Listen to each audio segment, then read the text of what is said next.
It's getting recorded. My name is Intikab.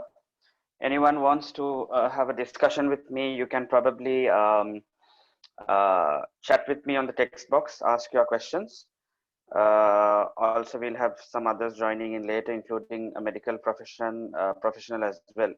Now, what we are going to do here is to show you what is happening in the medical system around the world. So I'm going to first take you through, a very basic presentation on what you guys should know when you want to study medicine. Okay, so your mics are off. If you would want to actually, talk to me, have a chat with me, just post your questions there. Keep a pen and a paper to write certain things, what you see here. Keep a Word document or MS Paint opened up if you would like to probably take a screenshot of this and save it and keep. Maximum we might go for about an hour or maybe 1.5 hours depending on the Q&As which you guys have, and let's see beyond that. Okay, this is the basic things which you ask in your career. What do I mean by the basic things? What you got to get prepared with. Okay, you got to get prepared with this. Do I need to go to a university? Okay, that's one thing which is important. You know that everyone takes pride in studying in a university, except for 0.1% of self-made entrepreneurs, self-made billionaires, probably who left their university education and joined university again. So going to a university,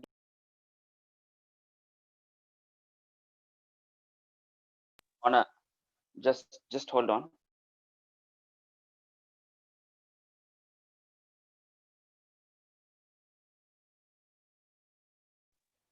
So the second thing is, which university offers what I really need.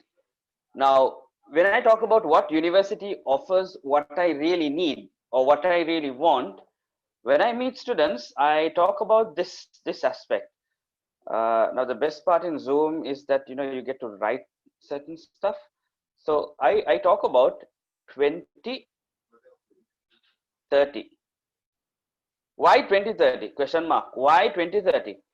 Why 2030 is because you guys are going to study, get an internship, and after that apply for jobs.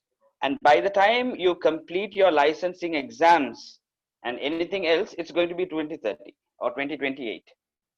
Your average degree is 6 years. After 6 years, you will have a 1-year internship depending on the country you choose. There are some countries which want you to do 2 years of internships. There are some countries which want you to do 2 years of internships. So I'm telling you, if you go this year, right? So 2026 and 2 years is 2028. After 2028, you can prepare. We know we can shorten this process, but in general, after 2028, 1 year you do the licensing exams. What's a licensing exam? You need a license, like a driver. Like a driver needs a license to drive in a particular country. The medical system around the world has something called licensing exams to give the okay, to give the green light for a doctor to practice in a particular country. So when people come to Sri Lanka, there is an exam in Sri Lanka. When people go to India, there is an exam in India. When people go to Europe, there is an exam in Europe. So you will have to do this. This may take 1 year depending on the speed you do. By the time you start to earn money with your first job properly, it's 2029 or 30. I need to see what university is preparing me for 2030. Our universities are preparing students for 2030. Forget 2021, 2022, 2023, don't just forget about it. Our university is preparing students for 2030, which I will show you how. So remember this point on 2030.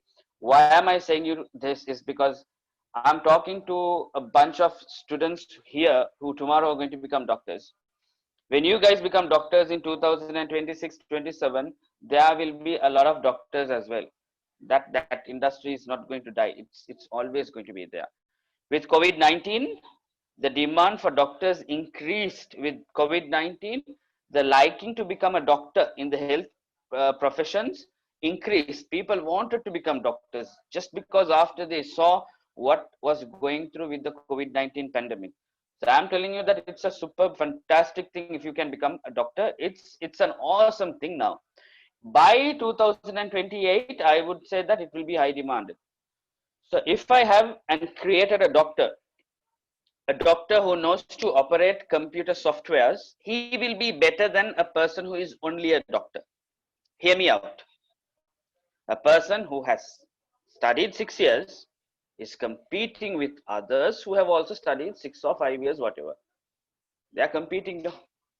So there are 10 people going for an interview. One guy says, I know to take my medical system to the next level by operating softwares. I know to operate machines. I know machine learning. I know AI. I know big data. I know how robots are going to help us to do surgeries. Aha. If you are someone like that, you would be a doctor one step ahead of that person. That we also will, we want our universities to teach you this stuff. Number two, example, a doctor says that all the doctors know one language, maybe English. One person says he knows English and Sinhala, English and Tamil. That person is ahead of someone who knows only English.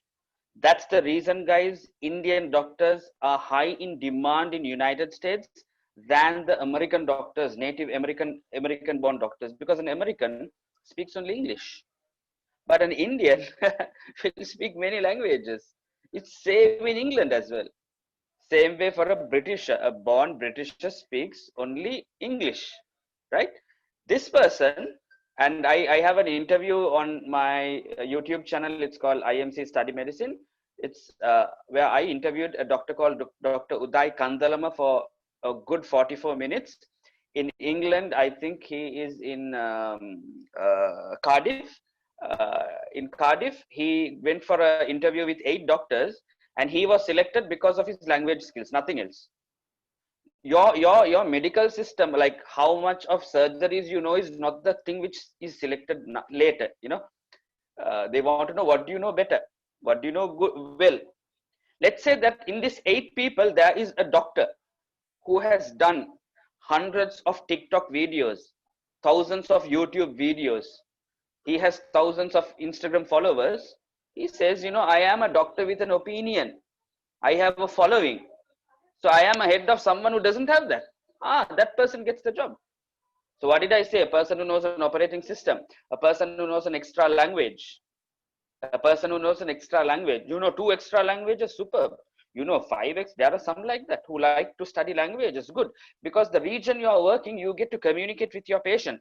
That's what they wanted. That's what they wanted. So Dr. Uday Kandalama in his video says that in Cardiff or somewhere, there were Eastern European people who have come. And he was able to communicate in Eastern European spoken Belarusian language. And the British people only knew English. So the British people didn't get that job. Okay, so that's number two.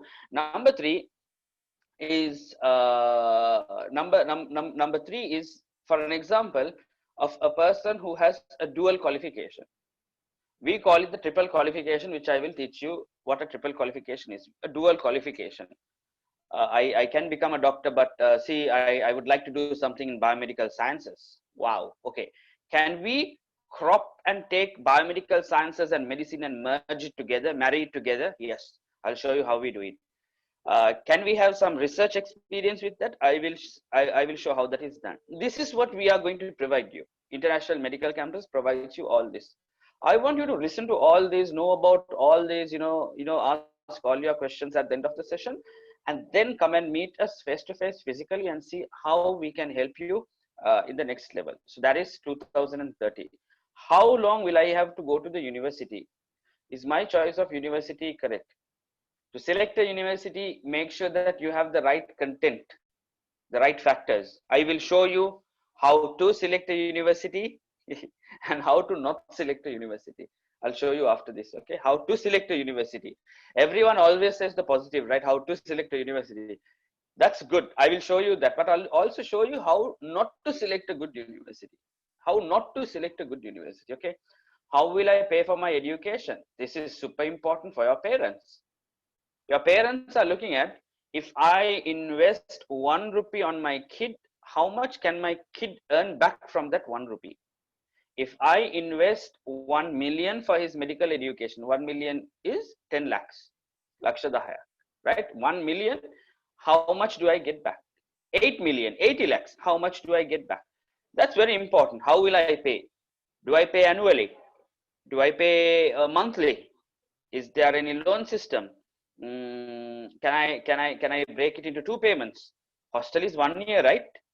Without 1 year, can I pay 2 months, 2 months, 2 months? Can or not? Yes, let's discuss. How will it be easy to find a job, and how much will I get paid is important. So on Google, this gets updated. So if you're going now, you can see now, but you got to do it actually now and compare the results 2 years, 1 years before you qualify. So you know worldwide in which country the earnings are there if you are prepared to not come to Sri Lanka. So far, according to my research, which I will show you, that the best jobs are actually in United States.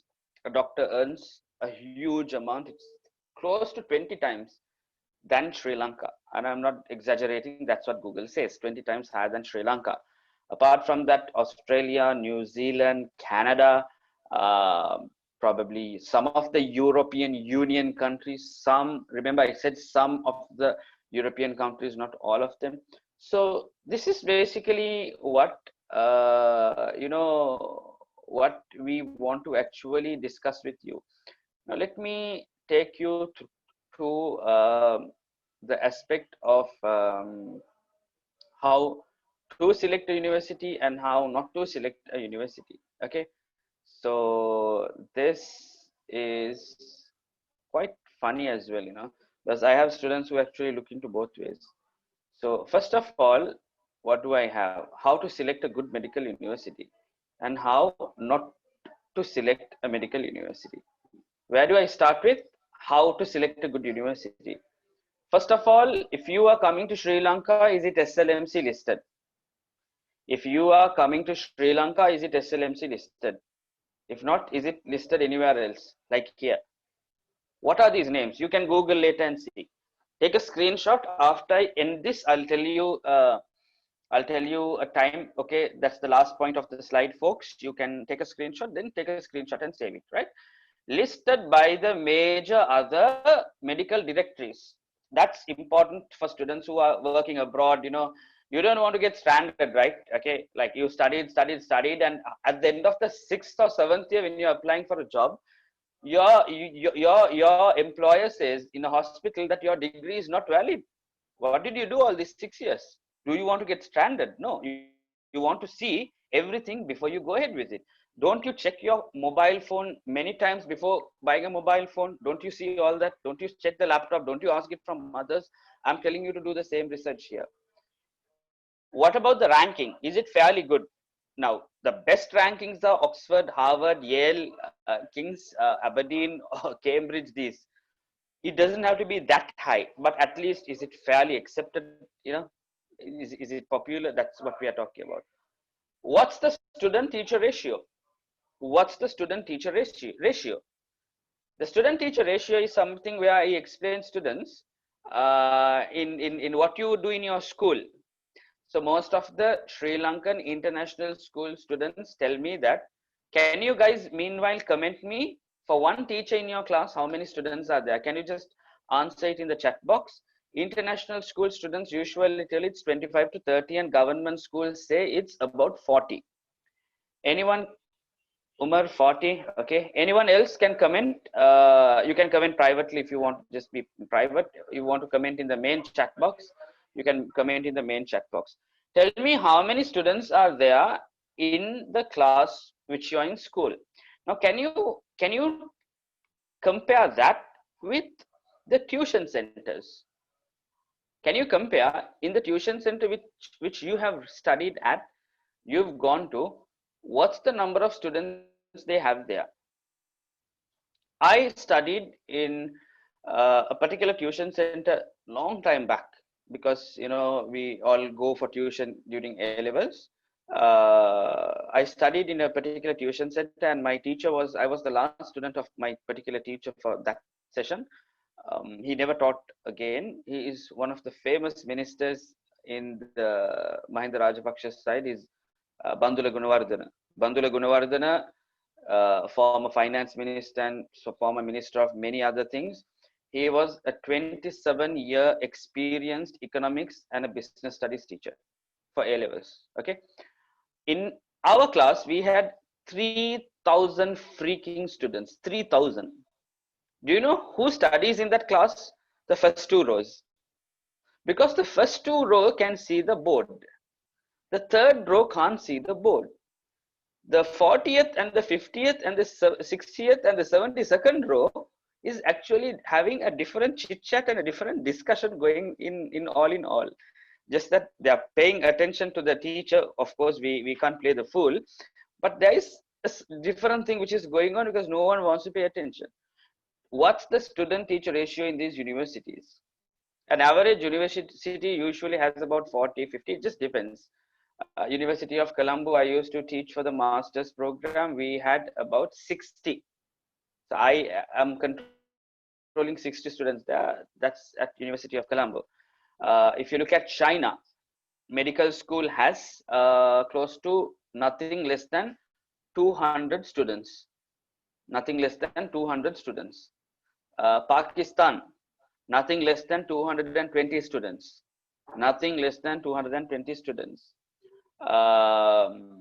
Bangladesh, nothing less than 240 students. They are amongst the largest nations who want to teach you in a large classroom so that their cost is reduced.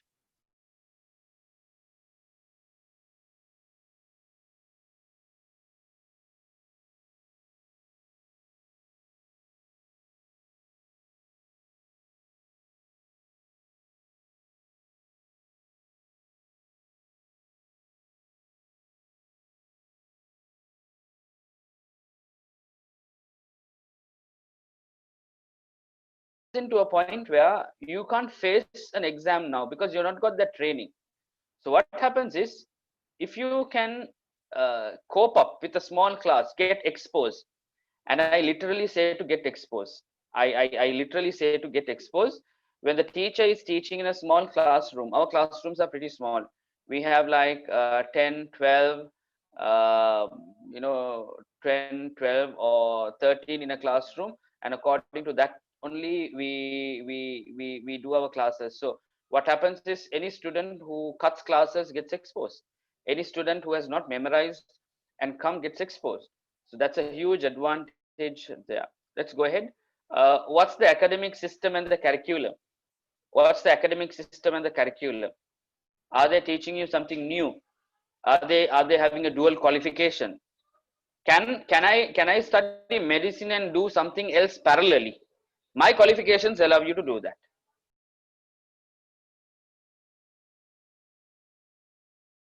University actually is making you to do that, but this particular university allows you to do that. What I'm talking about, the investment and the time. How much do I have to invest? What's the cost? What happens after I study? Right? Medical standards of that particular country. Go to a country which is high in medical standards, high in medical technology, high in medical research. Go to a country which is very advanced in this. If you go to a country poorer than your country, which does not have much facilities, when you come back to your country, you are not impressed to work there much. It's not easy for you to work there because you have gone to a country which is underdeveloped. So always go to a country which is highly developed, know how much the government is spending on health administration there and things like that. The clinical setup, as in how many hospitals are there, how many dead bodies are there, how many museums are there. You have to know this. So when you speak to someone about the university, you can ask all these questions. You can write this in a paper and ask, can I clarify these questions from you? Can you tell me, sir, that how many hospitals do you guys work with? 1 or 10? If they say 1, you're going to work in only 1 hospital. If that person says 10, you work in 10 hospitals. We are working with close to about 20 hospitals in Europe, right? So last question is, what are the Act 16, ERPM or USMLE or AMC, these pass rates? What are the pass rates of medical licensing exam? These are certain things which I believe you really need to know, right? Now I'm going to discuss about how not to select a medical university, right? First point, don't select a medical university telling me that my friends are studying there, so I should go there. No. Okay. I have listed all excuses. I have listed about 6, 7 excuses which students, and I am not blaming the students, because I'm also saying that even parents are also saying the same thing. Even parents are also saying basically the same thing, right? Can you send my son to this country because his friends are studying there? No, you don't select a university by what your friend is doing. Okay. Number two, it's very close to my home country. Now, for an example, some parents come and ask me about India. Some parents come and ask me about studying in India. I tell them, okay, India is good. Right here, India. India is good. But do you know how much it costs in India? It costs a lot. Studying in India is almost like studying in United States. But what is India? What is United States? I mean, United States is much more developed, right? India is still developing, like Sri Lanka is still developing. We are not in that developed rank. Why do I pay? Why do I pay a Shangri-La price and go and eat in a normal shop, paying the same Shangri-La price? So if you have a lot of money, you think you want to spend a lot of money, go to United States and do it. Don't do it in India, because it's not cheap in India. It's super expensive. So selecting the closest country is actually not a very good idea. It's a very cheap universities. Therefore, I want to go there. Sometimes cheap universities can be good. Sometimes it might be not good. If it's too cheap, it can be very funny as well. Usually, a medical school can be like at the price of 6 million, 7 million, 8 million, 9 million. This is the kind of investment for 6 years. If you like, you can reduce it here and there where they have some scholarships, bursaries, and things like that. But apart from that, don't go to a university which is too cheap as well. What about the food and culture? Is it really good? You're not going to go and study hotel management or work in a hotel or something to worry about food. No, I can't go to that country because the food is not good. You're going to a country because of the system, not because of the, not because of the food. Okay. A lot of Sri Lankans go there only. That's not how you select a university. Not because just a lot of Sri Lankans are going there. Okay. Because my father does business in that country. Now, your father is doing business with Dubai. Do you want a university in Dubai? No, right? Super expensive. Your father comes probably for a year thrice there. That's not how you select it. My father does business in Japan. Give me a university in Japan. Do you want that? No. I don't have to study another language. No, I told you that it's an extra qualification for a doctor to study another language. Don't run out of that. The hostel facilities are really good. Again, I'm telling you, you are not going after comfort. You are not going after comfort. You are going after basic facilities which are there, because at the end of the day, when you go to Sri Lanka or any other country, they will post you in rural areas which sometimes has no water or limited water or dirty water or whatever, which has mosquitoes, no electricity, no AC, just one fan, and that fan is a useless fan, kind of a internship place to actually do all this.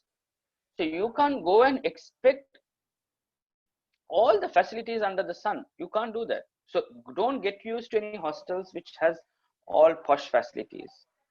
Now the last two more points. An agent told me that that's the best university in the world. Just because an agent tells you that that's the best university in the world, there is something funny there. Maybe that agent is having one university and that agent is saying that, that's the best university in the world. No, no one has agents for any best universities in the world. The best out of the best are Oxford, Cambridge, Harvard, Yale, Aberdeen, these universities. And there are no agents for them.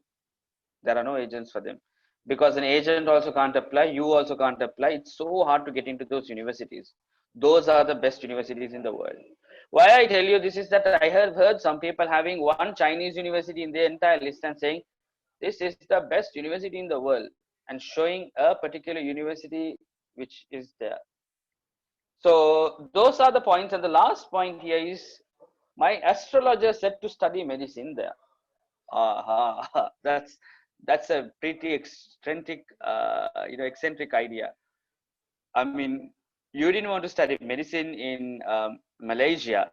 Your astrologer has said that you have to study medicine in Malaysia, and you come and argue with me for a seat in a Malaysian medical college, and you are not qualified to go to Malaysia, is kind of a problem. Okay, it's kind of a serious problem. These are, guys, some of the serious things which I want you to see when selecting a medical college. Now let us look into another aspect of a comparison of what you guys will study there. This is called a comparison list of two medical degrees. Okay, let me just show you some important areas here. This is MD versus MBBS. Okay, Bachelor of Medicine, Bachelor of Surgery, MD and MBBS. So the duration is 6 years, and the duration here is 4.5 to 5 years, quite less, which is good and bad, right? So some students and some parents come and tell me, so MBBS is quite short. What I think I should do is, I think I should go for that. So I asked them like, all right, so why have you selected something like that? And they say that, I get to qualify quite early. I want to qualify quite young.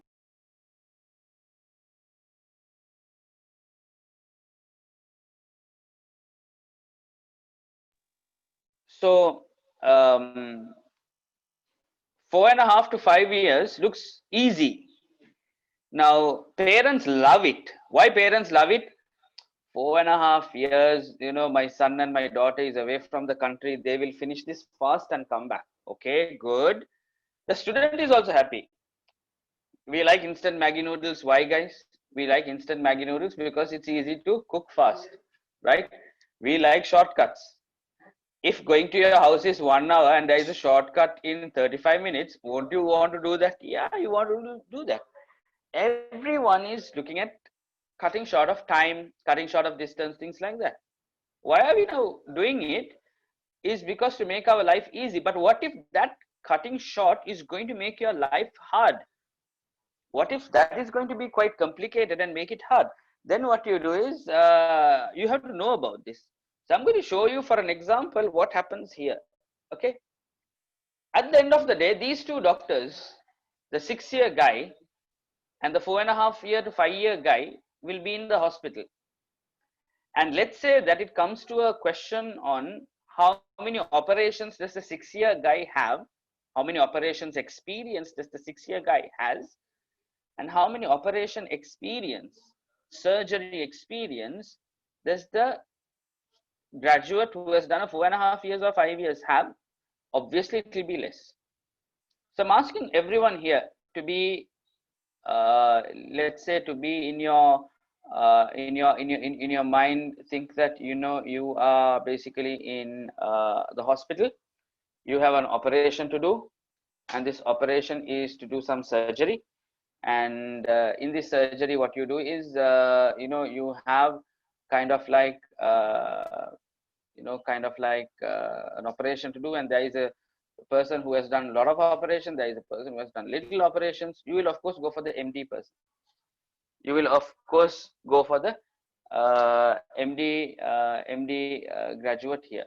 So if you are kind of like well ahead of that, you will definitely be a qualifying doctor.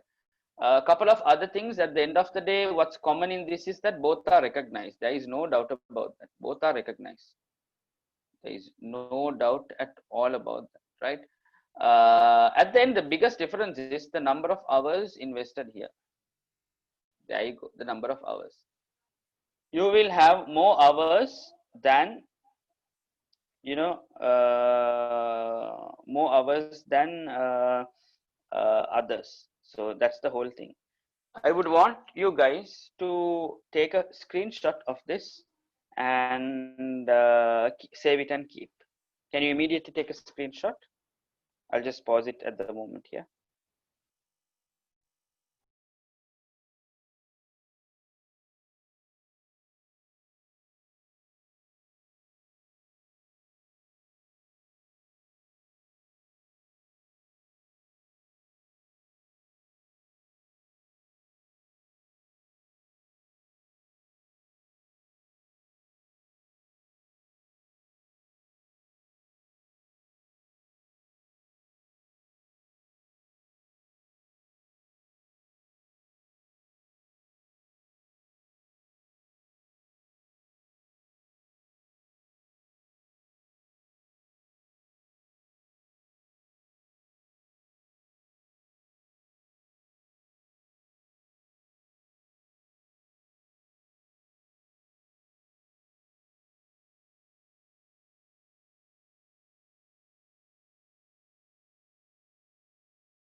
Okay, so this is an important thing I'm taking off the slide now, right? I hope everyone has taken the screenshot, right?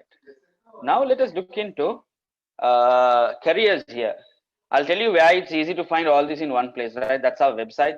I'll show you the website, and we will be meeting Dr. Burhan as well. Study about, you know, becoming a doctor in United States. Easy, you know, just see what I'm going to do now.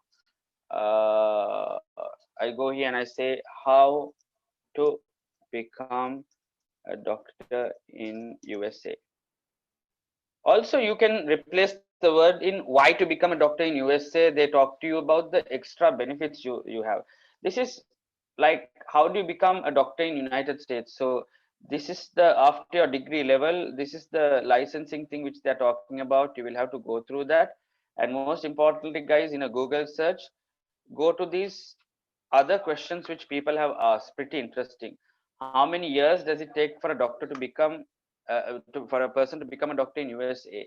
Now, USA, if it's hard to enter, you can do your first degree somewhere else and enter USA later. If going to UK is pretty expensive, you can do your first degree somewhere else and get into UK. So that kind of a combination is also possible. Is it hard to become a doctor in USA? Those kind of things, you can basically do it. Mostly, let me cut short to the most important thing. How much can I earn? Look at this slide. So I have to just search what's the average salary of a doctor in United States, and you can see what's the average salary. You can see what's the average salary, right? So this is when a doctor is a pediatrician or a radiologist or an orthopedic surgeon, someone who does anesthesia, a cardiologist. These are the professions which gets you 20 lakhs a month. And this is as at now. In 2028, I think it should increase a lot. Your January salary is 20 lakhs. Your March salary is 20 lakhs. Your February salary is 20 lakhs. Suddenly you will see, how do I have 60 lakhs, 6 million in my account when I just started as a professional like this? 6 million, 60 lakhs I have, right? Okay, think about it. Consider studying as same thing in United Kingdom. Okay, so in United Kingdom you can also do the same thing, and I went on Google and did the same research. You can look into doctors depending on area, like inside London or far away from London, like maybe Birmingham, etc., wherever you want to actually look into. So averagely, they look into 212 lakhs a year divided by 12 months. It's 17 lakhs a year. 17 lakhs a year. Same thing in Europe is 15 lakhs a month. So this is the highest. So when I say highest, I'm talking about France, Germany, Switzerland, like that. I'm not talking about Greece or something like that. So according to your region, you can actually look into it. This is 19 lakhs a month in Australia for a doctor who is practicing or in Australia. So those are the kind of salaries which you have. Now, how do I get to know all this? Can everyone look into now what I'm going to do? I'm going on a Google search and I have just typed IMC Medical or IMC Study Medicine or International Medical Campus Sri Lanka or anything like that. You are directed to our website and our Facebook page and things like this. So I want you to go to this Facebook page, write it down, okay? Take screenshots, write all what I'm showing you here. You come to our particular Facebook page, which is self-explanatory. Because rather than students calling us and asking a lot of things, I always tell, did you check our page? It has most of the things which you probably will look into. So this is our students. This is Anish from Royal College, who you would see. You can keep on changing the navigation like this. This is Rimaza, who is a doctor now from St. Bridget's Convent.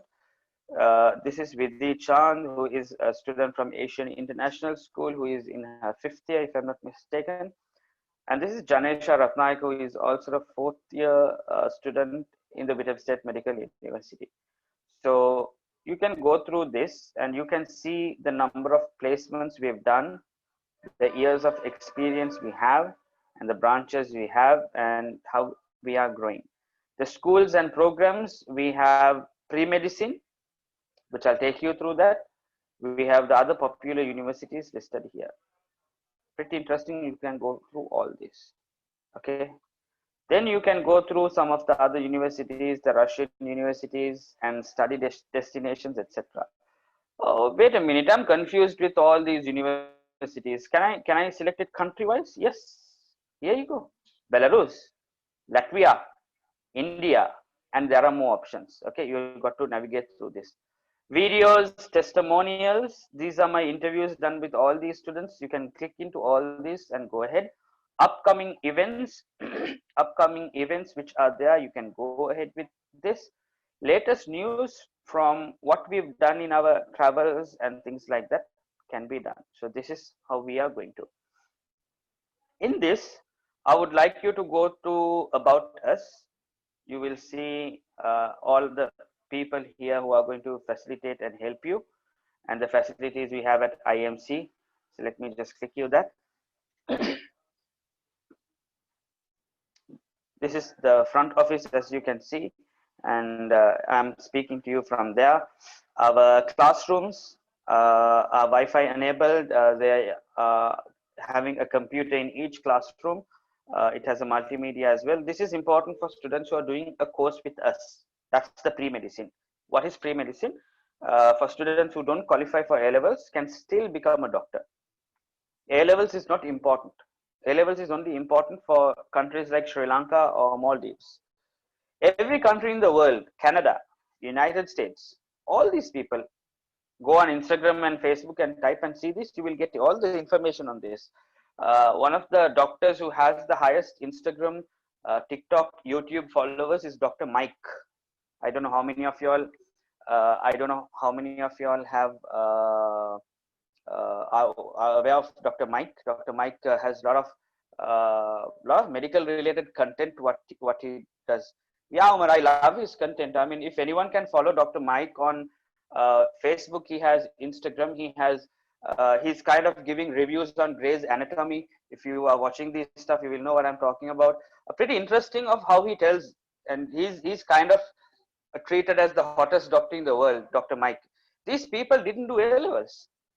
These people didn't do A-levels. It's inside our health and our system that you only need A-levels to do this. No. So these people all have done a foundation course called pre-medicine, which we help you out with. So these are what we have for you to do here. We have the science labs. We have the science labs here. Student lounge. You can watch movies. Career counseling area specifically done. We have an academic center which keeps all your records and helps you out in finding your documents, doing your documentation for visas and things like that. We have a student dining area where you can comfortably watch TV and put the AC and eat here. Also, a faculty dining area, even the students are of course allowed to use this. You have a section where you can, you know, make some tea, coffee. You are sick, you want to drink samahan, you want to get hot water, you can do that. Study rooms, you want to like kind of be away from the noisy areas where the students are there, and you want to be in an isolated room doing some work. We'll open a room for you for that. An LMS, learning management system, where you can it's a parallel Google Classroom, if you are aware of Google Classroom, how it works, right? So where the assignments are uploaded, marks are given, where the recorded lectures are there, where the time schedule is there, etc. Restaurants and food. This used to be here. We've currently operated this in a different way, but there are shops in the vicinity which you can experience, right? That's if you want to do that course in Sri Lanka. Now I'm going to go with the universities we work. All this is there, but let me talk to you a little about pre-medicine. Pre-medicine is the short course which you guys got to do if you don't have the minimum A level. Now this is a student from Royal College, Anish Samidon, who did that, and we get you careers in United Kingdom, in United States, Australia, and Europe, right? So you can do this. I'm showing you how to do it, and you have to do it on your own. You can select one university program called the CPU. Okay, CPU or Foundation in Sciences. We also give you London A levels, right? So someone says that no, let's go with A levels. Okay, we will give you the crash course in our campus with us, within us itself. What about the Canadian Pre-University Foundation? This is the university foundation given by Ontario. Okay, the state university. Their foundation is valid for all the countries. Like Intikab, I have not decided which university I'm going to. Can I do a foundation which is accepted everywhere? Okay, right. The pros and the cons. Advantage is that you can apply to any country in the world. The disadvantage is that you got to get 90% of marks to enter a medical college through this system. I repeat it again, you got to get 90% of marks. I'm not sure whether I can get 90. So can I have a different choice? I recommend you the foundation in science to do it at Belarus. What's the passing mark? At least I need you to see with 50 marks. 50 marks is doable. It's like a school test, right?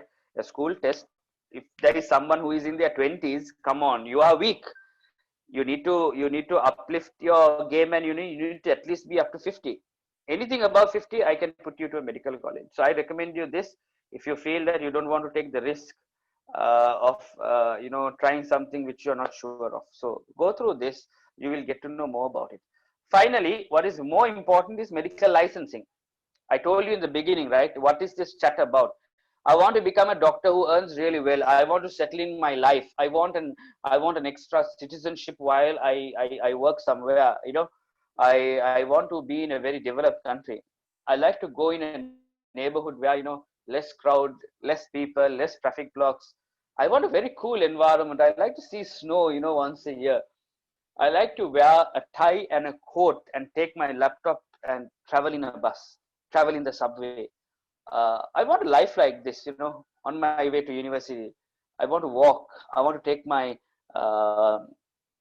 small scooty and go to university, buy a coffee from Starbucks, and, you know, sip my coffee and, you know, just enjoy a nice, cool, breezy walk. If so, you've got to do licensing exams, which takes you to these kind of destinations. So one is the USMLE program, which I have told you here, United States Medical Licensing Exams. So while you study the medical program, we provide you this. Other one is the AMC exam, the Australian Medical Counseling exams, right? The career path has been shown here. This is called the USMLE path. So how we help you for that with the university. This is the Sri Lankan part called the ERPM, how we help you with that. And this is the Australian medical licensing area, which we will do that. And finally, why, you know, you have to be with IMC. So these are the parts of things which we have here, right?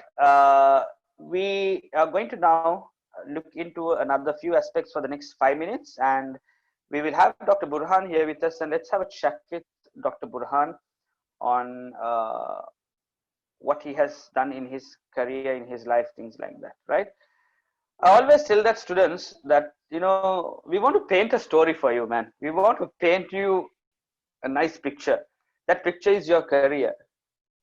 Everyone looks at a picture through a photograph.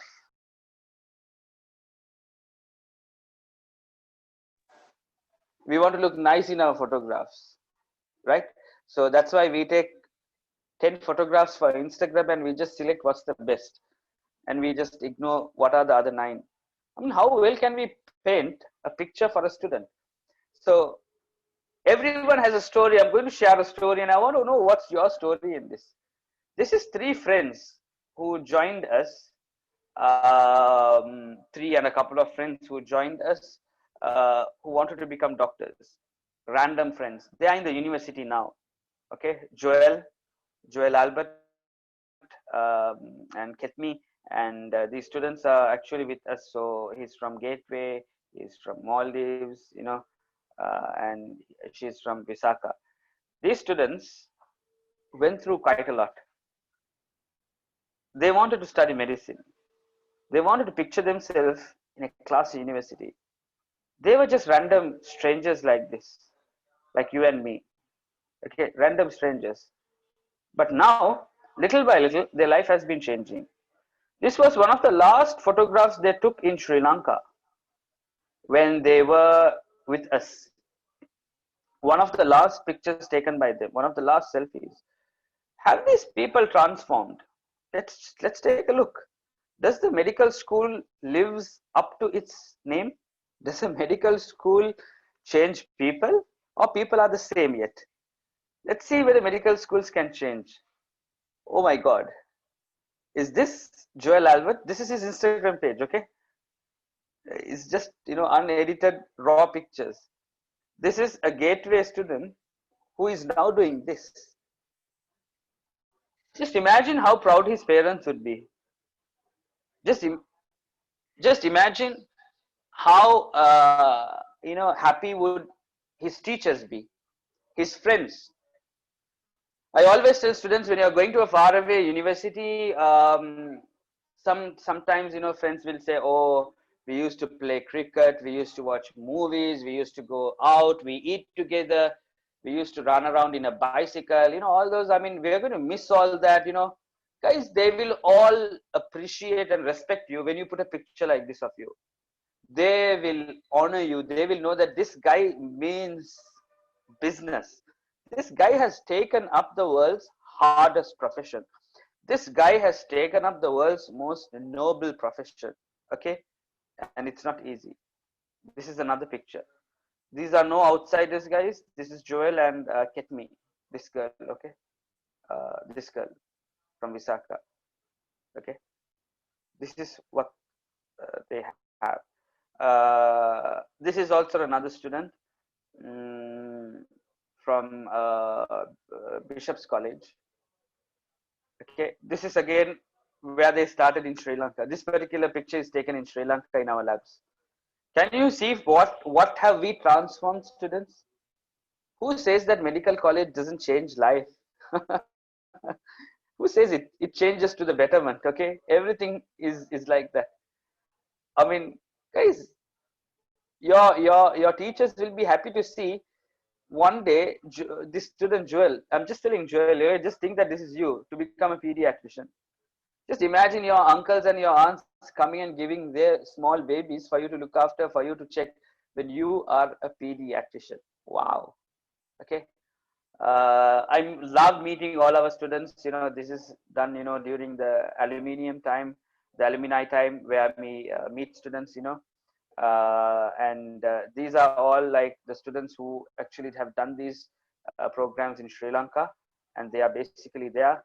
And Nazwan, Zimam, these people who are from Maldives. This guy was randomly, in Maldives, hanging around, playing with fish, turtles, giant tortoises, like you can see.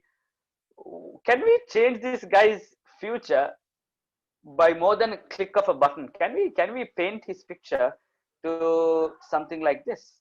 This is in Sri Lanka. Okay, this is him. This is Nazwan. This is again Joel, and this is him in the university. Wow. Can we change a picture like that? This is in the university. Yes. This is the entire batch in the university. Right? The same student. Okay. The same student. This is Ketmi. Okay. This is the classroom I was talking to you about. How many are there in this classroom? It's just going to be 10 in a group, 12 in a group, small classrooms of what we have, right? Udish Raviraj, this is the student who I showed you in the beginning, okay, from Royal College, Samidon. Who do I recognize? This is Joel. See, you know that I'm talking to you about our people who we know, and these are like really like unedited real information of the students, which I'm basically giving you. And that finishes my presentation. Can we have Dr. Burhan in? Dr. Burhan, probably if we can share our screens as well. So we'll have Dr. Burhan who will speak to you about, you know, his experience. Dr. Burhan is a graduate from the Wittem State Medical University, and the Wittem State Medical University is basically one of the top medical colleges in Europe. I'll show you his university and I'll show you something with that. Dr. Burhan, if you're in, just say hi to me. This is what is called the pre-medicine. So the pre-medicine is for those who don't have A levels or who don't have the grades, or those who actually want to look into working outside in Sri Lanka. So that's what these people are doing. This is my first batch of students who actually did that. Okay, and this is the university where I met them in the uni. You know, this is me. You can see that we go and meet students in the uni. This is my pre-medicine batch. I took them to show some dead bodies and I wanted to frighten them, and I saw that they were not scared of dead bodies. So I then not to know that, you know, Dr. Burhan used to do a lot of lectures and other lecturers were there. We used to hi Dr. Burhan, if you can on your probably video or whatever, we can see. So these are how pre-medicine students have been like you know, been transforming, and the number of years you will take to study medicine is this in the local system. Okay, number of years taken is pretty long. But if you do London A levels is like this. Now local A levels, when you finish your first shy, 19 years, second shy 20, third shy 21. If you get good grades, you go next year to the university. 22 plus 5 years is 27 years. So how, why is 29? Assume the university has strikes and the university is closed down, then again you have to extend and look into that. Our doctors are this young. No shortcuts, huh? See, no shortcuts. Our doctors are this young.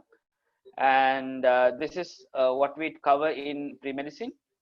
You have exams mainly in biology and chemistry. All others are additional learning which you have.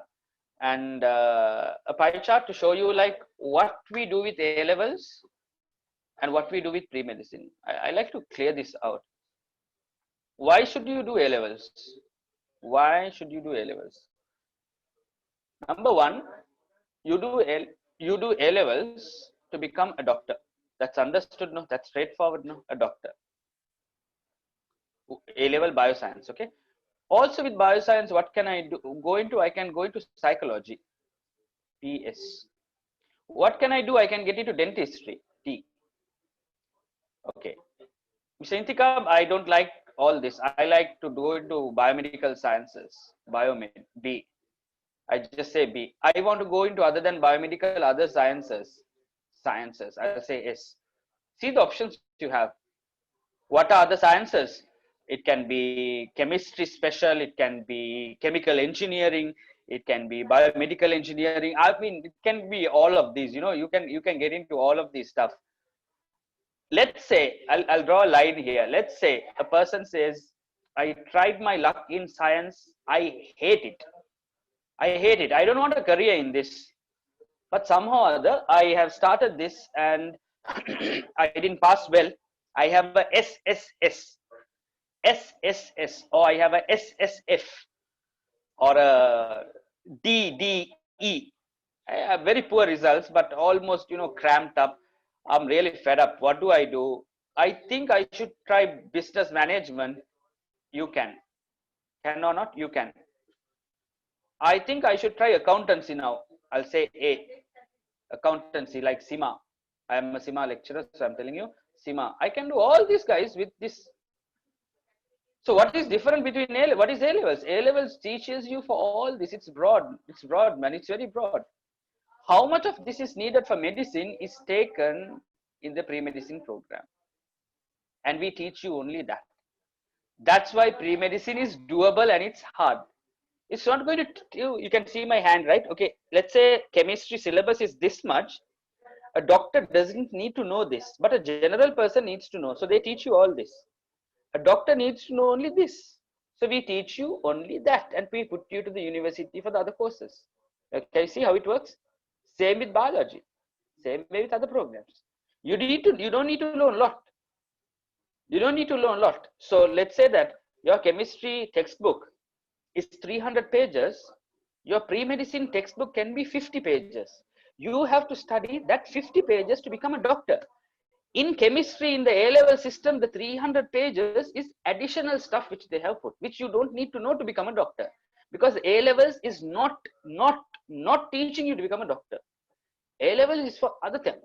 It's not making you to teaching you to become a doctor. So that's the can we have you on? Okay, hi. So we have Dr. Burhan here. He is on the screen. Dr. Burhan, if you may probably unmute yourself. You're muted. Yeah.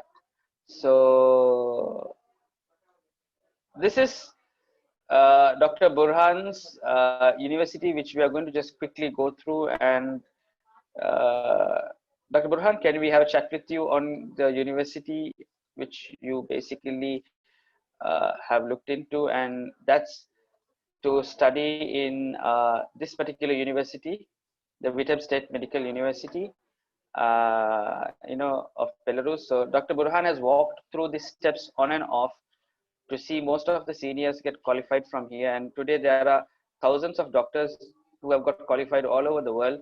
The oldest doctor who went from Sri Lanka is in 1981, and you all were not born then, right? 1981. So this is a pretty old university. The university itself is about 90 years. It's a very prestigious university which is located in the Eastern European side. This gives you an advantage actually to travel around the European Union. Dr. Burhan, if you can tell us, like, how was your experience in traveling into the Eastern European region, like how many countries have you gone to? How many workshops or conferences have you gone to? Yeah, Dr. Burhan, you have to, okay, wait, hold on. I have to, okay. Dr. Burhan, hold on 1 second. Okay, now you can talk. Yes, I think, can you hear me, Inte? Yeah, okay now. Yeah, okay. So basically, the question was what was my experience like in Belarus, is it? Or was it? Exactly. In Belarus, see, most of the people, Dr. Burhan, who selects Belarus, I always talk about the additional experience. See, it's boring to just study in one university, but if you can visit on workshops, conferences, I think you have participated in many conferences outside Belarus. So yeah, the student gets an advantage to go to European Union. Well, what have you got to say? What did you study? What did you learn out of it? I always tell Dr. Burhan that probably the technology in France is one of the best around in the region. So you can get into a cancer research in France before the cancer research even reaches Belarus or Sri Lanka. So you can upgrade your game, you can upgrade your learning there. Like, how does that help you as a doctor? they are in. Before that, I'm introducing Dr. Burhan as a passed out graduate from here who excelled in his Act 16 exams and who is a doctor in the Balapitiya Base Hospital, and he is a lecturer and a consultant for the International Medical Campus. So he's quite a senior doctor. Anything with regarding the medical studies exclusively, you can also have a chat with him. Over to you, Dr. Burhan. Yeah, so Inti, basically, I mean, now in the current sphere of medical doctors, I feel like, it's become very competitive. Even though we in Sri Lanka, we have a dire shortage of doctors, because cadres that are allocated for around 50 doctors in a particular hospital, there are only around 15 to 20 doctors operating in that hospital.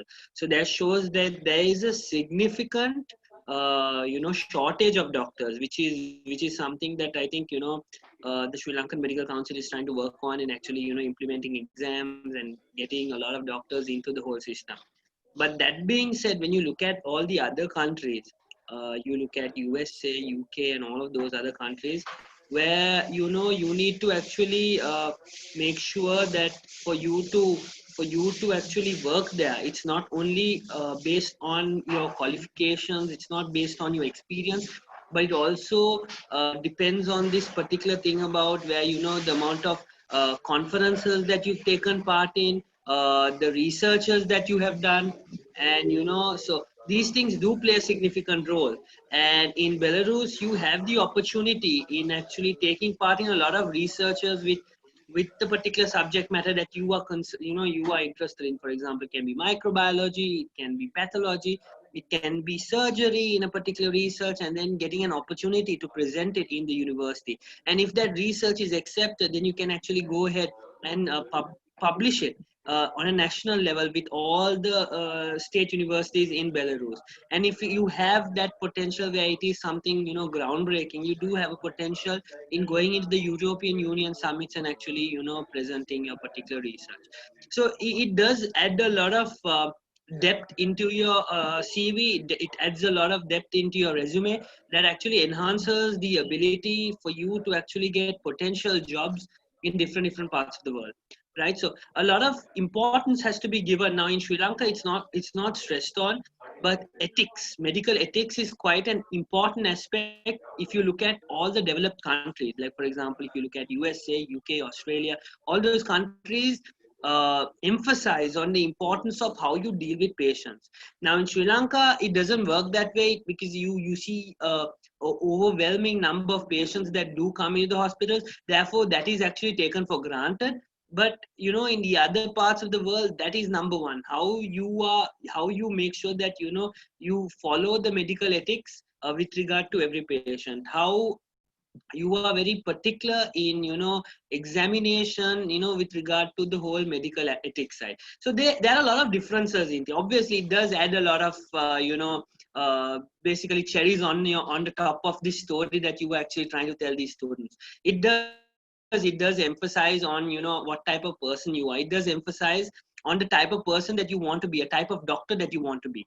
Now, for example, if someone actually, for example, I did a research on pancreatic cancer, and when I was in medical school, I was interested in oncology at that time. So that is why I thought of focusing on my research on cancer or pancreatic cancer, because it would actually basically put a few cherries on my top. So whenever I wanted to actually go abroad or whatever, it would signify to such an extent.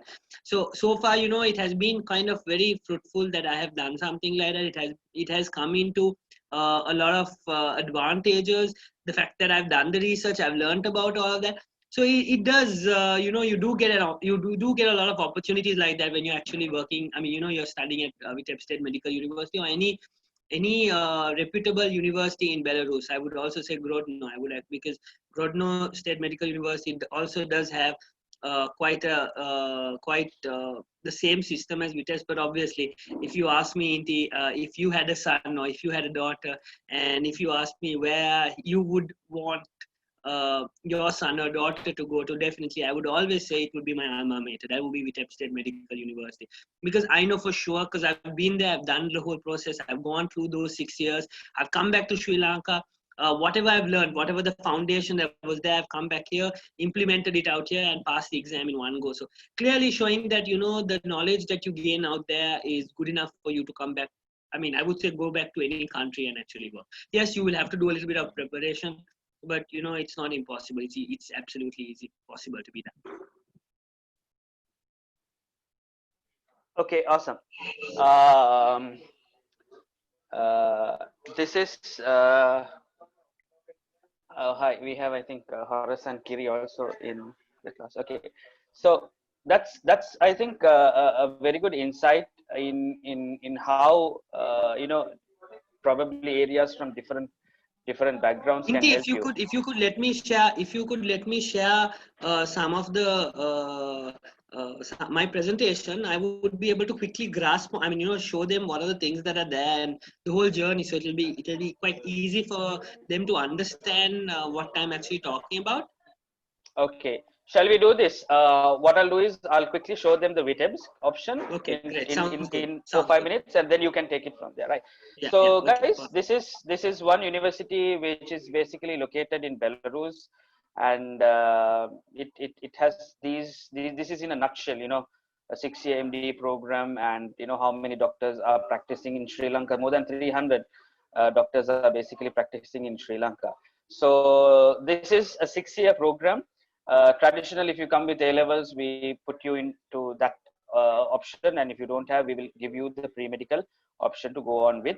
And this particular 6 years is coupled with the American licensing training, or the dual degree, or the triple degree of uh, coupling it up with the biomedical program, or even a program in medical research as well. So this entire program will have 10 people in a group. You can see this specifically, right? The worst case scenario will be about 13 or 14 in a group, not 200 in a group.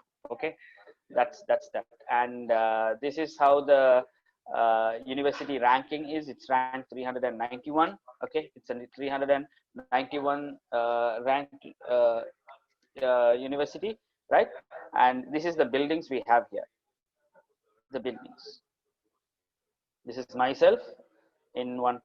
Okay, this is myself in one particular year, and this is Dr. Burhan's picture taken during a summertime, right? So this is that, and I'll show you a view from top, which I would like to say that we have a Sri Lankan branch here. So Belarus IMC has a branch for all Sri Lankan students to link in and get themselves here as well. So even Grodno, the other state, also has the same thing. And the main halls, things like that, probably surgical things which you can see, e-learning centers, walking around the place looks like this. uh, okay, and things like this, and these are your classrooms. So the classroom is small as this. That's what I said, that you got no place to hide.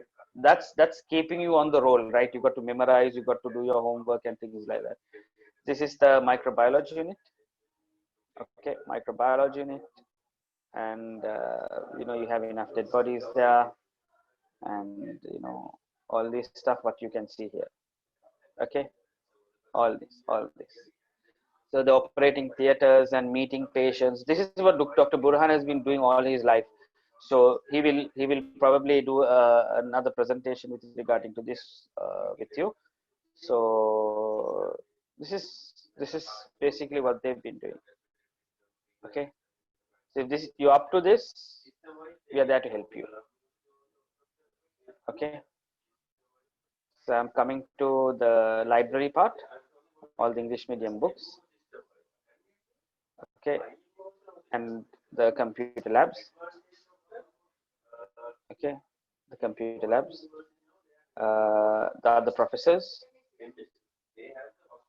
the museums. So the quick pictures here are the significant small mini museums they have inside the university, where all these things are happening. So those are the pictures of the museum. And this is Professor General of Personnel Department, where he has the world's third most expensive microscope. And I'm coming to the latter part of it. This is the hostels. You will be staying in a hostel like this. This is the basic room we start off with. There are various rooms which you can check for yourself, right? You will be cooking here, studying here, sleeping, practicing a lot of things here, meeting students and all that, kitchens, so all the places which we have. You can study in rooms like this and halls like this. Washing machines are plentiful in the ground floor. Boys' rooms separately you can find them, and other kitchens, buses. Okay, these are the conferences which they've got into, right? And this is the ATM machines there. So your parents send you money, you can withdraw money and things like that. And all communities have Ramazan, Kalevila, Christmas, New Year's, all those happening there. There are birthday parties, Halloweens, indoor games, community projects, cricket tournaments, soccer, badminton, tennis, table tennis. Okay, so these are the things which they can go into. Holi. And finally, what happens is people get to travel around and they get graduated like this in style. This is your last memorable moment where you take an oath to save humanity with the education you have. Okay, so this is Dr. Burhan's personal message to the professors there and things like that. And shopping centers are there. This is when I went to see some shopping centers. Okay, the type of food they eat and things like that. So now I'm going to talk to you about the Sri Lankan office the Grodno State Medical University in Belarus.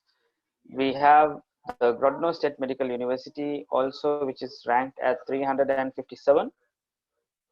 And you can see the facilities of the university like this. So these are the pictures basically taken there. Classrooms, common classrooms and small classrooms, Anatomage software. Okay, so this will help you with some 3D stuff. The museum.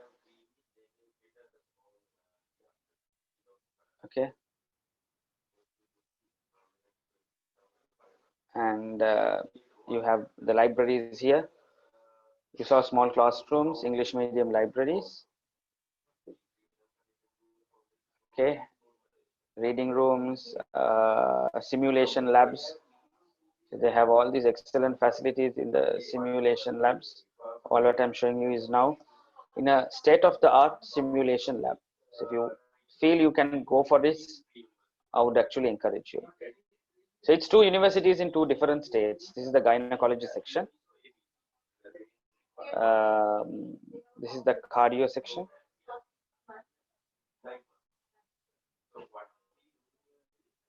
These are the regional hospitals.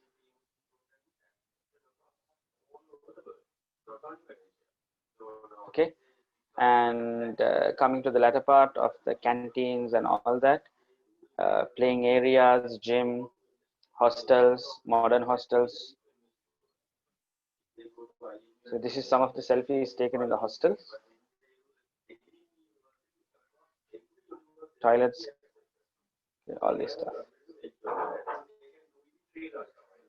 And I think we'll have Dr. Burhan now. Dr. Burhan, if we can have you back. I'm just finishing this off. And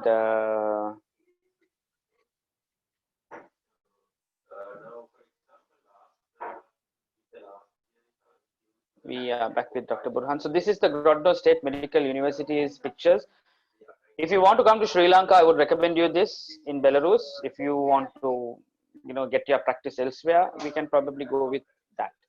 So with this, guys, I conclude this, and let's go back to Dr. Burhan as well. And Dr. Burhan, see whether you can now use the Yeah. screen Indy, share. can you see me? Yeah. I can see. Yeah. Yeah. Okay. Yeah. Okay. All right. Yeah. Can I'm you? gonna share the screen now. Okay. All right, Inti. So basically, my presentation was more on the lines of how COVID-19 is stopping a lot of students from actually getting into medical university, right? It is creating a sort of an ideology there. How can we go? How are we going to actually get there? Is it possible? There's so many questions, and to all those students, I mean, this year it hasn't stopped my university, nor has it stopped a lot of universities from actually continuing their studies, because medical getting into medical school is tough and it's not easy, and also the amount of years that you spend in a medical school is quite challenging. When you have people who finish other degrees take 3 to 4 years, whereas a medical college would take at least 5 to 6 years, and that's something that is quite demanding, especially if if yeah, especially coming from an Asian background where your parents want you settled, want you married, so all of those things are very important, and wasting one more year would add another one more year to the whole bargain. And also, the thing is this, y'all are quite young. I mean, I don't know, I'm assuming all of y'all are done your O levels or A levels. Very important that when y'all get in early to the system, it's quite easy, because like I also got in quite early. I went into medical school when I was 17. So let's just go into this presentation. I'm not gonna push on too much about this whole COVID-19. I mean, these are just random things that I was just stressing on the importance of whether you actually put your plans to hold uh, for this whole during this whole pandemic. But I was actually emphasizing that even though you think that every day to day life is actually paused, you have to understand life is running on, and you will lose one year, and that would technically mean that you're going to waste time, you're going to waste one precious year, and that would make a big difference, right?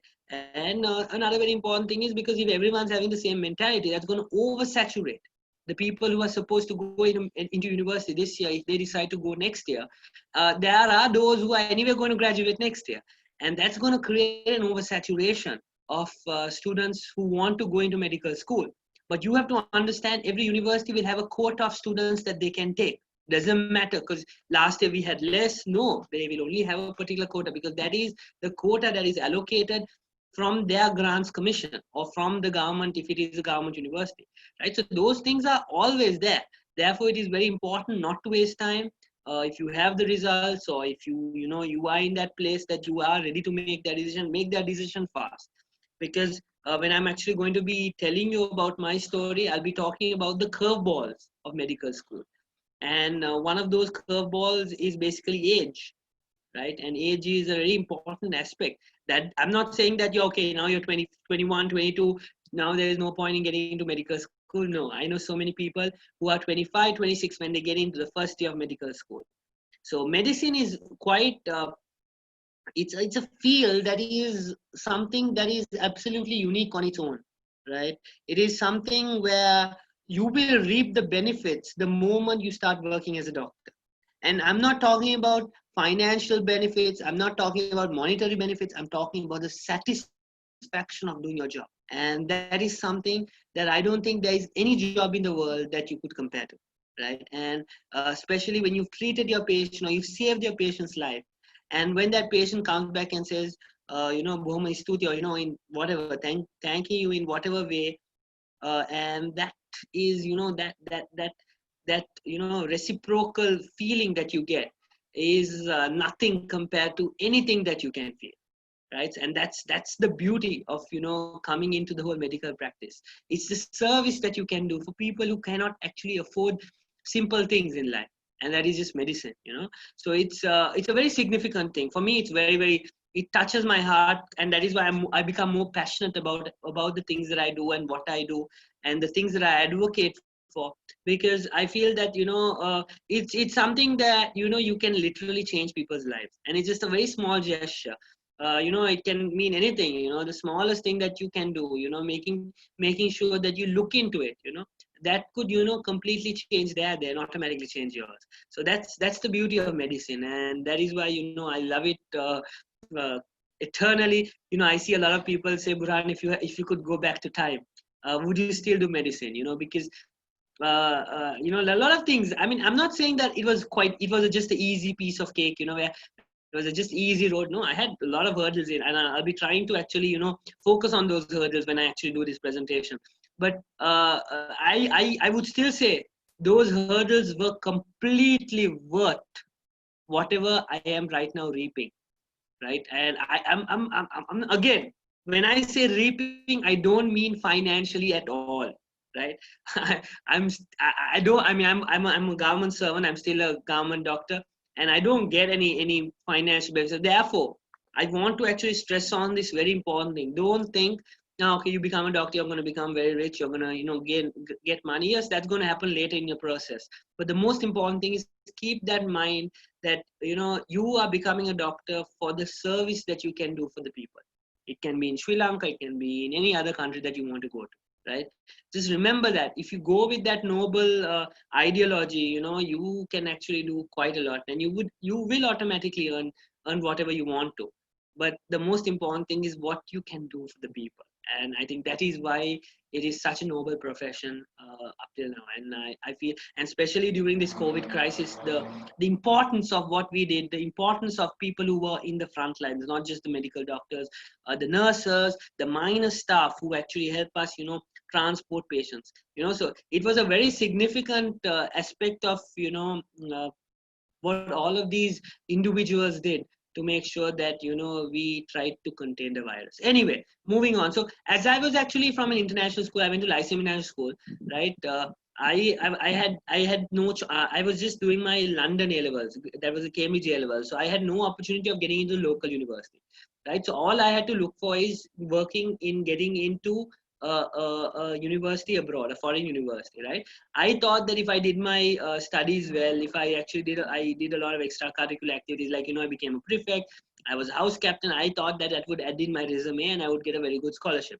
Little did I know that they didn't provide scholarships for medical schools, right? Because of the dropout rates in a lot of students who actually get into university, right? So I did basically everything. I was basically doing MUN, right? This was in Komu 2007 or 8, I don't remember. Hosted a lot of events. We had a car wash for and donate car wash and donated the money to Apeksha, which was the Maharagama Cancer Hospital at that time.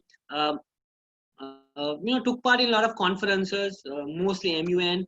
Represented Sri Lanka for a Youth for Human Rights Summit, which was just after our civil war ended in Sri Lanka. So it was quite amazing because we had to express our views on how we had contained the humanitarian crisis in Sri Lanka. This is right inside the UN building in Geneva. This is again a photo of the conference. It's right outside the United Nations building. And then, I did my O levels, did very well in my O levels, good results. A levels also did very well. I had very good results on a piece of paper. I was perfect for going into medicine. But then I found out that there was no university like in US, in Canada. The US system is different, but all these universities were not giving a good scholarship. They were letting me enter, but the amount was too high. And I come from a middle class family, and I didn't think that it was worth my dad spending so much. And I looked for other options, and I was lucky enough to meet this individual. He's Dr. Darangan Bhaktisilan, the CEO, financial director of the International Medical Campus and the American International Campus, and which is why I still advocate for International Medical Campus, because I know what he did for me as a student when I actually went into university, and all the things that he has done so far, and still up to now. He keeps inviting me for a lot of events where he thinks that I would meet people and introduce myself.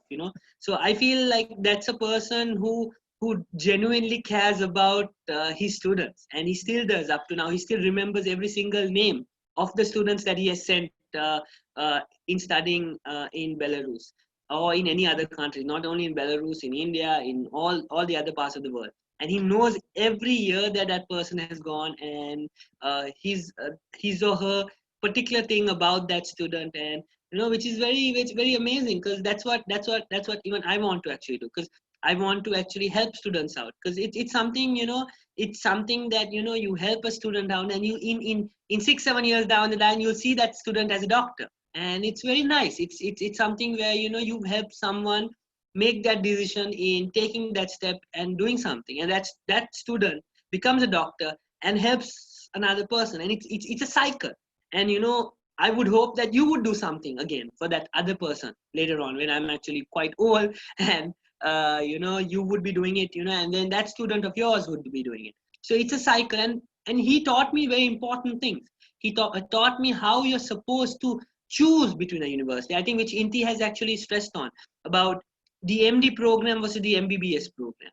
Choosing a university which is a government-based university versus a private-based university, right? Choosing the difference, what exactly is the big difference between an MD and MBBS? Is it just a number of years, or is the curriculum different? So all of those important aspects were told to me by this particular gentleman, Dr. Dharangan Bhaktasilan.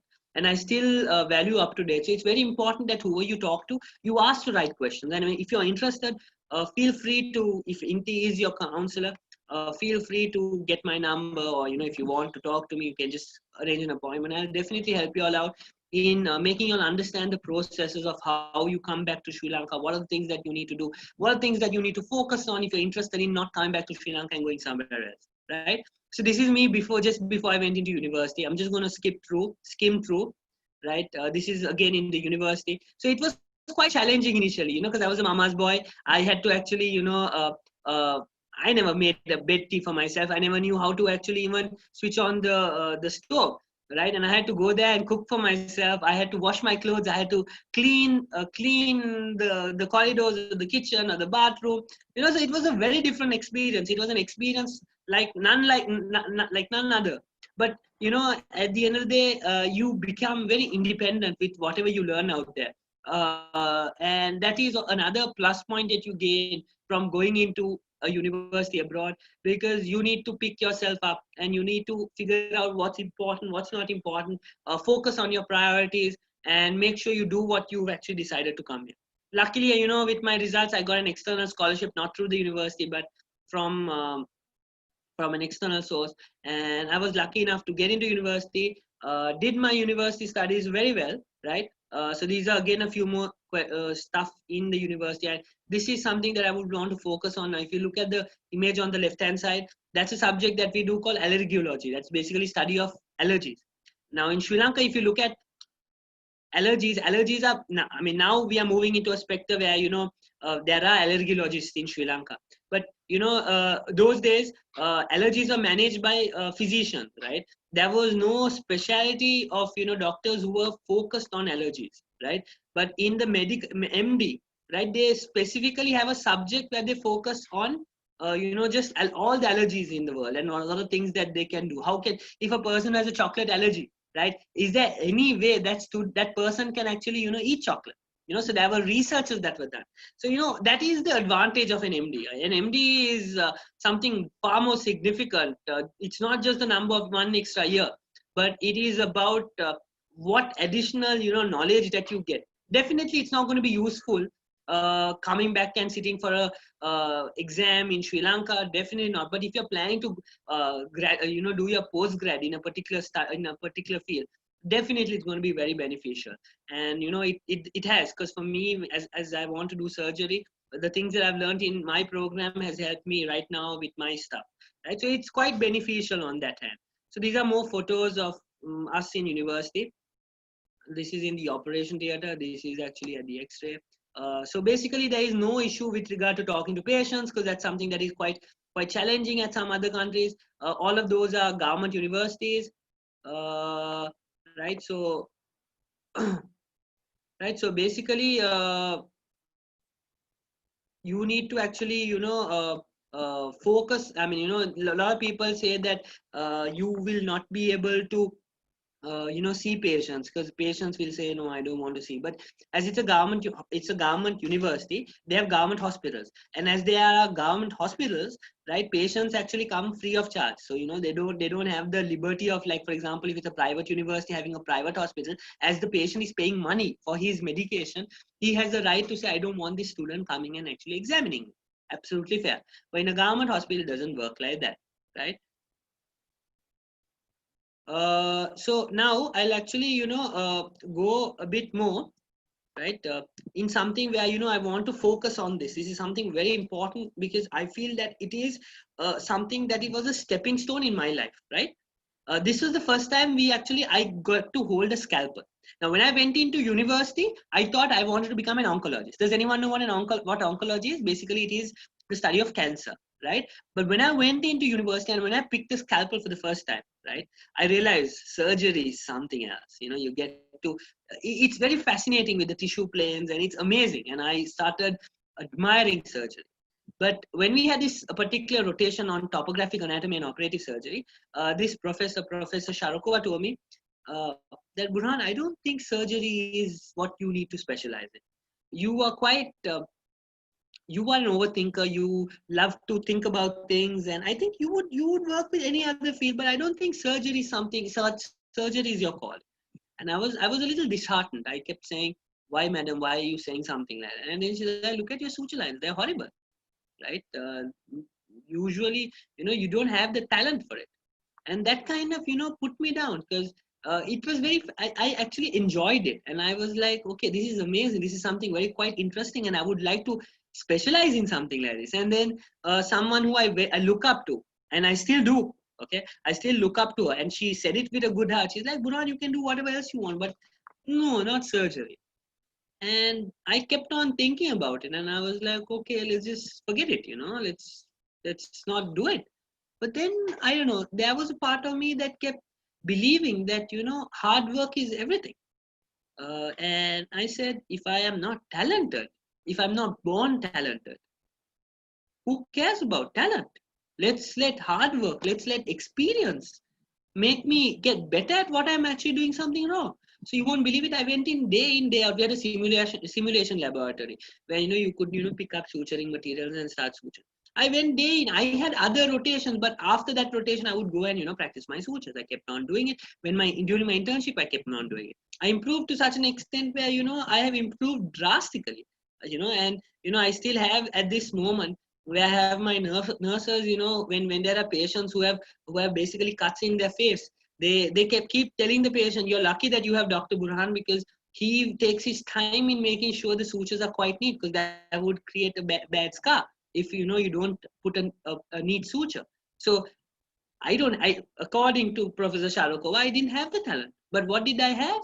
I had my determination, I had the perseverance, I had that motive in my heart. And that focused me in pushing myself, in making sure that I worked hard in achieving or in getting to where I wanted to get to. Right? So I ask every student of you that it is okay if you're not the smartest in the room. It is okay if you're not the most overachieving person in the room, right? As long as you are determined, as long as you are ready to put in your 100%, as long as you are ready to work as hard as any other person, you will have no problem in getting a degree, or finishing your medical school, and also going to whichever country that you wanted to go and practice there, right? It's all about hard work, right? It's all about hard work. So never let anyone put you down. Never let anyone actually say things that, I mean, maybe they will say it from a good place, but if you are passionate, and if you are strong willed, and if you are sure that this is what you want to do, make sure that you stick with that and you carry it forward. Don't drop out halfway. There will be a lot of curveballs like the way I've had. I told you I was pampered, right? I was pampered by my mom. I mean, I was like, it was it's quite evident. Even if you ask my younger sister, she'll be like, yeah, Bhai has always been, given this, this, that, and all that. But a person like me, because of the way I was pampered, it was very difficult. I was homesick. I would cry, right? But all of those things, I dealt with it, and I knew what I wanted to become, and that was to become a very good doctor. And that was at that particular time, and I made sure that I stick with it. I remember I put posters up, and made sure that I came here to finish. I will finish, right? So these are important things that I want to stress on, right? Because these things are bound to happen, but it's how you get over it, how you deal with it, and that's what's going to matter. And that's the caliber of the type of doctor that you will become, right? So it's very important.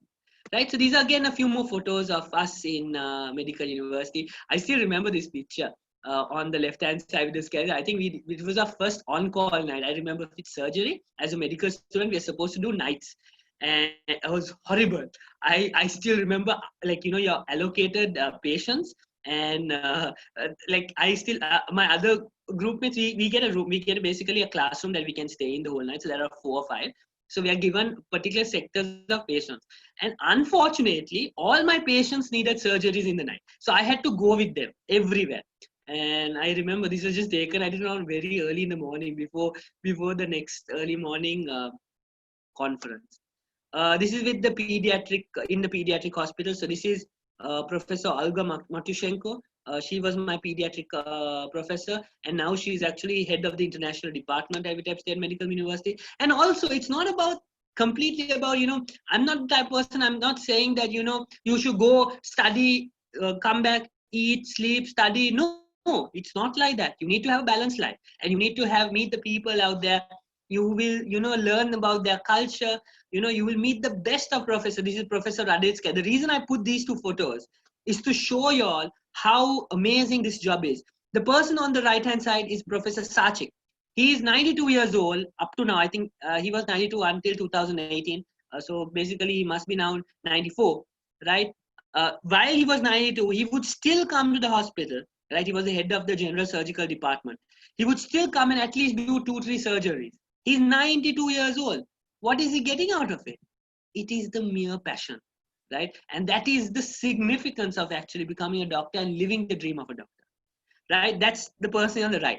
Left hand side, she is the head of the gynecology and obstetrics department. Her name is Professor Radetskaya.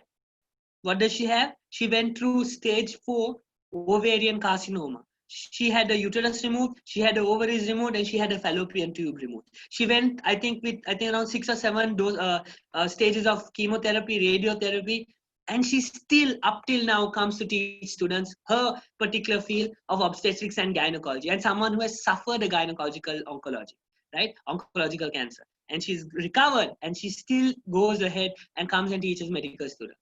Right? This is the type of life a medical doctor or a person who is interested in this field would have, that passion in that heart, and is willing to, you know, burst out with all that, you know, all that they've learned in their sphere of medical life, you know, and they want to give back. And this is what I am also trying to do out here, giving back in whatever way I can. In this way, I'm trying to give back in the way of, you know, motivating you all, keeping you all focused on getting into medical school and doing what is going to be an ultimatum for you all, right? So apart from that, you know, I had the best vice dean. I think Inti also showed a picture. As soon as I passed the exam, I put a photo with her because she was like my mom out there. She would, you know, check on us. She would, you know, make sure that we are doing all right. And you know, she was basically and I had the opportunity of going back to my university. And you have no idea how happy I was actually when I went there and saw all the people who were, you know, a part of my. I remember when I was a kid, when I was 17 years old, and I went back again when I was 26. So it was 9 years, and how it has changed me, how it has molded me in being this person that I am today. Right. So apart from, as I said, apart from medical education, it is the type of people. And I also went for conferences. This is MUN conference in Minsk, right? A few more photos of this, you know, more photos, right?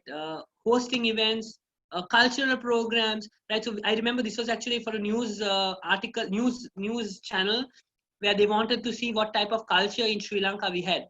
And this is the same person, right? This is me, same person who could not make a bed tea, who could not even actually make how to switch on the stove, was making a chicken curry and pol sambal for Belarusians out there on TV, right? So that's the type of, you know, like that's how you mold up and how you become independent out there. So remember, Inti said about research, and we did a lot of awareness programs. So one of the very leading cancers in Belarus was lung cancer, and the predisposing factor for that would be cigarette smoking. So, I mean, anyway, we thought of what's the point of going on the streets and saying smoking kills, smoking kills. There's no point. If you look at a cigarette, right? If you look at a box of cigarettes, they have that. They have a picture and that clearly says smoking kills, but still people are adamant in smoking. So we thought we'll do something very different. And what we did was we bought chocolates, right? We collected money, we bought chocolates, and we collected cigarettes. We said, if you give us a cigarette, we would give you a chocolate back. So as you can see, this person is giving us a cigarette, and then we actually giving. We collected around 5,000 plus cigarettes, and we just discarded all of them, right? And that was our way, of a very unique way of spreading the awareness of how important it is with regard to smoking and how it actually kills people and causing lung cancer, right? Apart from that, there are team parties, freshers night, and that leads to graduation, right? So I graduated in 2016, came back, sat for the CRPM exam, got through in one go. I was ranked ninth from the whole foreign list, and I went for my internship in Balapitiya Base Hospital. Was fortunate enough to be one of the best consultants in Sri Lanka, Dr. Kushanta Jayasekar, and I met one of the best co-HOs and RHOs that I could find, that helped me to mold into the person that I am today. Met one of the best nursing staff. This is again in the medical school. This is Dr. Kishanta, who is one of the pioneers of actually the National Dengue Guidelines. Learned so much through him, not just about management, but about the type of doctor that I wanted to become. And then I went into surgery. Surgery was something that I've always been fascinated. And this is the first time I did my appendicectomy by myself. I think it was my last day of my internship. And yeah, and now I'm actually, aspiring to become a surgeon. And that is my life so far.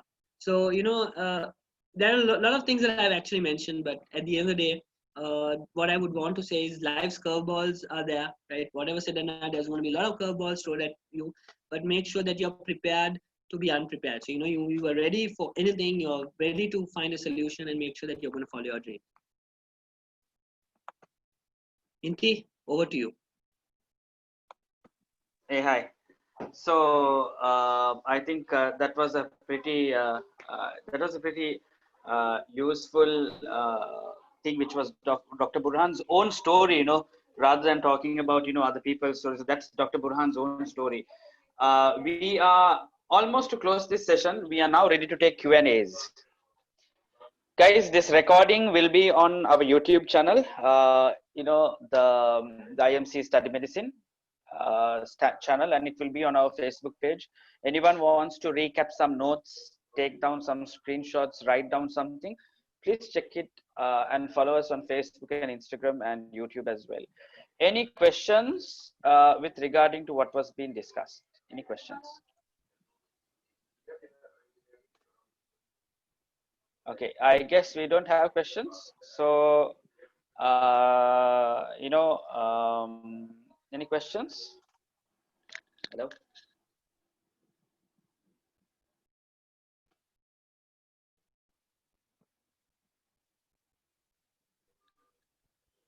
Okay, I suppose that's it. So, Dr. Burhan, thank you very much.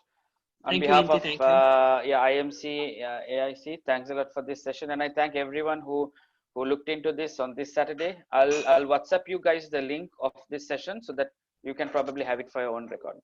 Thank you guys, and have a blessed weekend. Take care. I'll see you soon, Inti. Bye. Okay, right.